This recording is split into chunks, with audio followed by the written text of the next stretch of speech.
Hello friends, welcome to the health world. ఈరోజు gut lung access అంటే ఏంటి, మన గట్ హెల్త్కి మన లంగ్స్కి ఉన్న సంబంధం ఏంటి, మన ఇమ్యూనిటీని పెంచుకోవడం ద్వారా శ్వాసకోశ వ్యాధుల్ని ఎలా మనం నివారించుకోవచ్చు అనే వాల్యుబుల్ ఇన్ఫర్మేషన్ని ఈ వీడియో ద్వారా తెలుసుకుందాం. మనకు చలికాలం దగ్గరకు వచ్చిందంటే చాలు శ్వాసకోశానికి సంబంధించిన జబ్బులతో చాలా మంది బాధపడుతూ ఉంటారు. అది జలుబు దగ్గర నుండి బ్రోంకైటిస్ వరకు, ఆస్తమా వరకు ఇంకా పెద్ద జబ్బులతో సతమతమైపోతూ ఉంటారు. ఈ శీతాకాలానికి మరియు ఈ లంగ్ డిసీజెస్ కి గల సంబంధం ఏంటి, అసలు ఈ లంగ్ డిసీజెస్ తగ్గాలంటే మనం ఏం చేయాలి అనే వాల్యుబుల్ ఇన్ఫర్మేషన్ ని మనం ఈ వీడియో ద్వారా తెలుసుకుందాం. మన కడుపు హెల్త్ మరియు ఈ శ్వాసకోశం హెల్త్, ఈ రెండిటికి రిలేషన్షిప్ ఏంటి, అసలు రిలేషన్షిప్ ఉందా అంటే ఖచ్చితంగా ఉందండి. మన స్టమక్ కి మన బ్రెయిన్ కి ఎలా రిలేషన్షిప్ ఉందో మన స్టమక్ కి మన లంగ్స్ కి కూడా అలాంటి రిలేషన్షిప్ ఉంది. మన కడుపు హెల్త్ ఎప్పుడైతే బాగుంటుందో మన ఊపిరితిత్తుల హెల్త్ కూడా బాగుంటుంది. మన కడుపు హెల్త్ బాగుంటే మన ఇమ్యూనిటీ సిస్టమ్ స్ట్రాంగ్ గా ఉంటుంది, వ్యాధి నిరోధక శక్తి.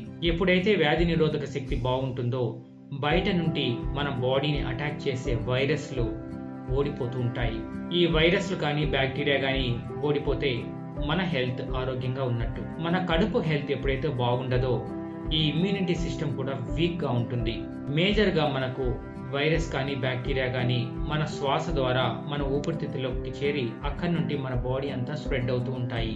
ఎప్పుడైతే ఇమ్యూనిటీ సిస్టమ్ స్ట్రాంగ్ గా ఉంటుందో ఈ ఊపిరితిత్తులోకి చేరినటువంటి వైరస్ ని అటాక్ చేసి సంహరిస్తుంది. అప్పుడు ఊపిరితిత్తుల హెల్త్ కూడా బాగుంటుంది, మన ఓవరాల్ హెల్త్ కూడా బాగుంటుంది. మన గట్లో ఉన్నటువంటి ఈ మైక్రోబియం ఏ విధంగా మన ఇమ్యూన్ సిస్టమ్ కి హెల్ప్ఫుల్ గా నిలబడుతుంది. మన ఇమ్యూన్ సిస్టమ్ లో 80 నుండి 90% ఇమ్యూన్ సెల్స్ తయారయ్యేది మన స్టమక్ లోనేనండి. స్టమక్ లో ఉన్నటువంటి ఈ ఇమ్యూన్ సెల్స్ కి ఏది మంచి బ్యాక్టీరియా, ఏది చెడు బ్యాక్టీరియా, ఏ వైరస్ మన శరీరానికి హాని చేస్తుంది, ఎప్పుడు రియాక్ట్ అవ్వాలి, ఎప్పుడు కామ్ గా ఉండాలి అనే ఇన్ఫర్మేషన్ ని, ట్రైనింగ్ ని అందించేది మన స్టమక్ లో ఉన్నటువంటి గుడ్ మైక్రోబియమేనండి.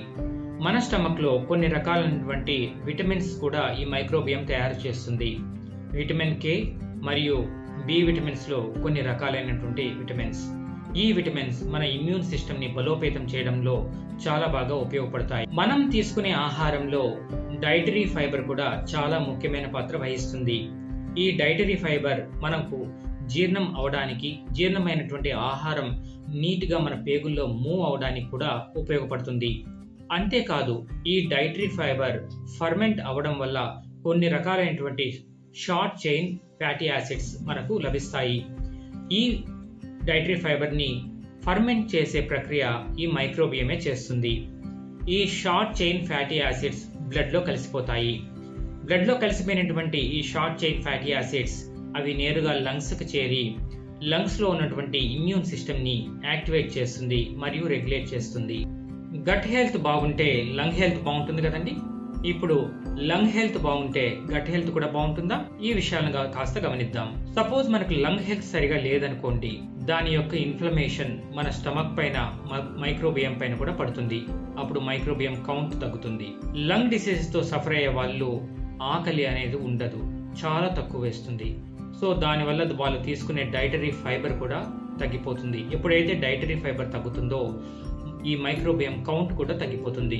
అదే విధంగా మనము లంగ్ హెల్త్ డిసీజెస్ తో బాధపడుతూ ఉన్నాం అనుకోండి, అప్పుడు మనం తీసుకునే యాంటీబయాటిక్స్ మన డైరెక్ట్ గా స్టమక్ లోకి వేసుకుంటాం కదా, అవి ఈ గుడ్ బ్యాక్టీరియాని కూడా చంపేస్తాయి. సో దానివల్ల కూడా వాటి కౌంట్ అనేది తగ్గిపోతుంది. సో ఈ విధంగా మన లంగ్ హెల్త్ పాడైపోతే మన గట్ హెల్త్ కూడా పాడైపోతుంది.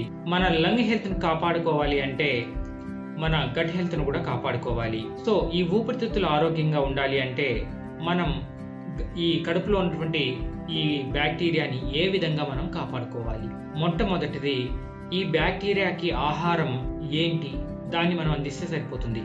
ఈ బ్యాక్టీరియాకి ఆహారం ఏంటంటే ఫైబర్ రిచ్ ఫుడ్. మనం తినే ఆహారంలో ఆకుకూరల్లో, కూరగాయల్లో ఎక్కువగా ఫైబర్ ఉంటుంది. నాన్ వెజిటేరియన్ లో అసలు ఫైబరే ఉండదు. ఈ ఆకుకూరలు, కూరగాయలు మరియు నట్స్, సీడ్స్ లో మనం ఎక్కువగా మన ఆహారంలో జోడించి మనం తీసుకున్నట్లయితే అది వాటికి ఆహారంగా మారుతుంది.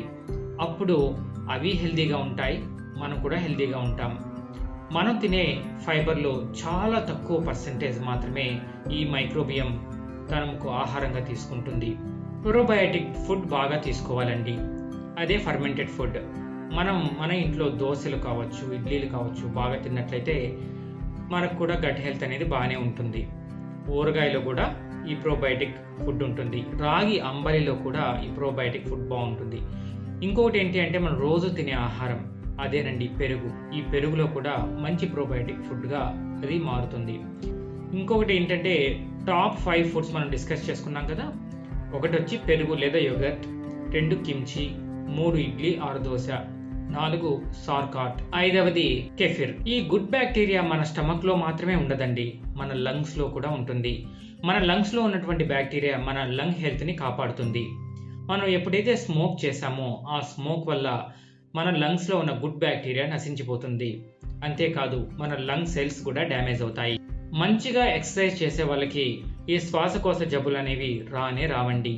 ఎందుకంటే మన లంగ్స్ దానికదే క్లీన్ చేసుకుంటుంది. మన బాడీలో చాలా అవయవాలు వాటికవే క్లీన్ చేసుకుంటాయి. సో అందులో లంగ్స్ కూడా ఒకటి. మనం ఎప్పుడైతే డీప్ బ్రీత్ తీసుకుంటామో అప్పుడు మన లంగ్స్ క్లీన్ అవుతాయి.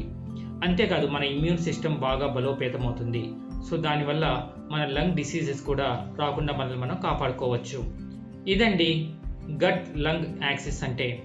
మన స్టమక్కి మన లంగ్స్కి ఉన్న రిలేషన్షిప్ ఏంటి, మన లంగ్స్కి మన స్టమక్కి ఉన్న రిలేషన్షిప్ ఏంటి, ఇవన్నీ కూడా మనం డిస్కస్ చేసాం కదా. ఈ ఇన్ఫర్మేషన్ మీకు వాల్యుబుల్ అనిపిస్తే మన ఛానల్ని సబ్స్క్రైబ్ చేసుకొని అందరికీ షేర్ చేయండి. Thank you very much.